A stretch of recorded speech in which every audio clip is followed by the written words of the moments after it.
Shares of Alibaba under pressure today after the internet giant announced its CEO and chairman, Daniel Zhang, will be stepping down to focus on the cloud business.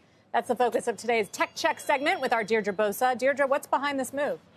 So, Sarah, this is more of a leadership shuffle than a major change or upheaval, and that does matter because it could signify that Jack Ma, founder of the company, is still calling the shots despite the last few years of regulatory pressure and a crackdown that essentially saw him go into hiding.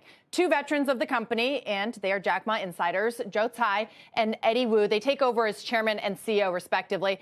Tsai is the Canadian-Taiwanese owner of the Brooklyn Nets, so he's the more international-facing executive. Eddie Wu, he's seen as more of a technologist helping to develop Taobao and Alipay and the monetization efforts behind them. They are the two people that will replace Daniel Zhang and sit atop Alibaba after the current restructuring is complete. Now, of course, this comes after years of turmoil that has wiped out hundreds of billions of dollars of market value. And it saw e-commerce competitor Pinduoduo make inroads internationally and ultimately split Alibaba into 6 units. That process is ongoing now. Jack Ma, of course, was the face of Alibaba for years, the prolific people's billionaire who grew Alibaba into the e-commerce cloud delivery giant.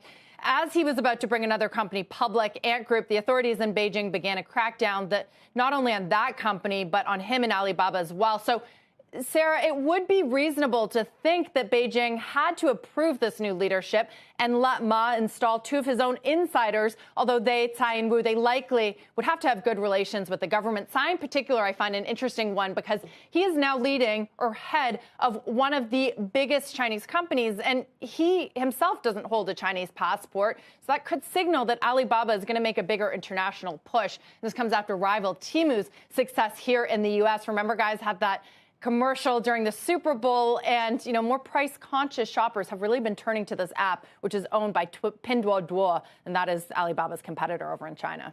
Yeah, I mean, it's always a source of intrigue, Deirdre, especially with the sort of disappearance of Jack Ma. Do we know where he is, what his influence is at this point, and what and why?